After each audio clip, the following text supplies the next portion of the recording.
পৃথিবী সভ্যতার ইতিহাসে এমন কোনো বাপের বেটা বা বেটি নেই যে পাদে না। স্যার তোকে যে আমি বললাম যে একটা রচনা লিখে নিয়ে আসবি মানব জীবন সম্পর্কে, তুই কি রচনা লিখছু? ও ও সবাই লেখে স্যার, আমি একটু লিখি না, আমি একটা বল। ইউনিক রচনা লিখি স্যার। হ্যাঁ বল বল। তা স্যার আপনি ভালো আছো? স্যার রচনাটা আছে হইলো পাদের রচনা স্যার। পাব পাদের রচনা স্যার বল। আমি বলবো। দেখ কি লিখেছি। পাকস্থলীতে লুকিয়ে থাকা বায়ু যে বিশেষ প্রক্রিয়ায় বায়ু পথে নির্গত হয় তাকে পাদ বল। পদ না কিন্তু স্যার পাদ, বুঝবেন কিনা কি জানি। পাদ হচ্ছে মানব জাতির জন্য অতীব জরুরি একটা পন্থা, সঠিক না স্যার? হ্যাঁ। পৃথিবী সভ্যতার ইতিহাসে এমন কোনো বাপের বেটা বা বেটি নেই যে পাদে না, এমন লোক নেই স্যার। বিশেষজ্ঞদের মতে পাদ সাধারণত 4 প্রকার হয়ে থাকে, জানেন আপনি?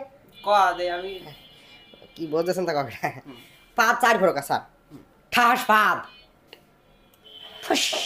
ফুসপাদ, কুইয়া পাদ, পাদ স্যার, জল ভাত, হ্যাঁ স্যার।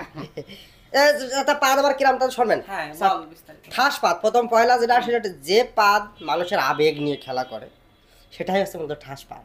তা আমার ব্যাকরণের ভাষা চাই, আমি একটা বিশাল শিক্ষিত স্যার, ওই দেশে 4 বছর ছিলাম।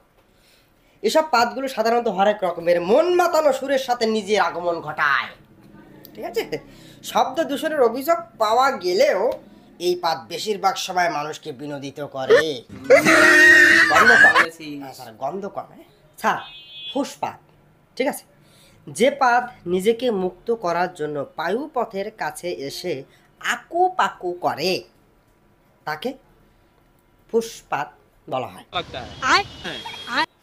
এসব পাদের কোনো অস্তিত্ব নেই স্যার, হ্যাঁ, ঘ্রাণ শুকিয়ে এদের অস্তিত্ব অনুভব করতে হয়। এই ধরনের পাদগুলো সাধারণ পরিবেশ দূষণ করে থাকে। আমি করিম তো স্যার, আপনি ডাকতে দেন কেন? পরেরটা হচ্ছে কুইয়া পাদ, এটার অপর নাম চোরা পাদ স্যার। মাঝে মাঝে ওই যে বজলু দে না, ওই কই আমি কাজ করি না, আমি জমে জল খাই। এটার এক নাম হলো চোরাপাদ। এটা লম্বা সময় ধরে পায়খানা আটকে রাখার পরের পাদ। মানুষের ভিড়ে এটা দিয়ে ধরা খেলে খুনের মামলা আসামি হয়ে যাওয়ার সম্ভাবনা আছে স্যার। সাবধান। এরপর হলো স্যার ওই জল ভাত। ডায়রিয়ার সময় এই বাদ হয়, চলাফেরার মুহূর্তে দেয়া একটু ঝুঁকিপূর্ণ স্যার। যে কোনো সময় হলুদ ঝোলে প্যান্টে মাখামাখি হয়ে যেতে পারে। সাধারণত এর শব্দ ঢাল ঢাল বা ভ্যাড় ভ্যাড় হয়ে থাকে। তবে সবশেষ যে উপসংহার যেটা আমি বলেছি স্যার, মানব জীবনে পাদের গুরুত্ব কিন্তু অপরিসীম। পাদ দিতে না পারলে মানুষের পেটে মিথেন গ্যাস জমে যেতে পারে, আমরা জানি স্যার। হ্যাঁ, আর তখন মানুষ মহাশূন্যে উড়ে যেতে পারে স্যার। যদি আপনি পাদ আটকে রাখেন, আপনি মহাশূন্যে উড়বেন। আরে তুই তো সুন্দর করে বলেছিস, তোর তো একটা নোবেল চালিয়ে দেওয়া উচিত। তোর জন্য আমি একটা কালকে একটা নোবেল স্যার আমি করিনি, আমি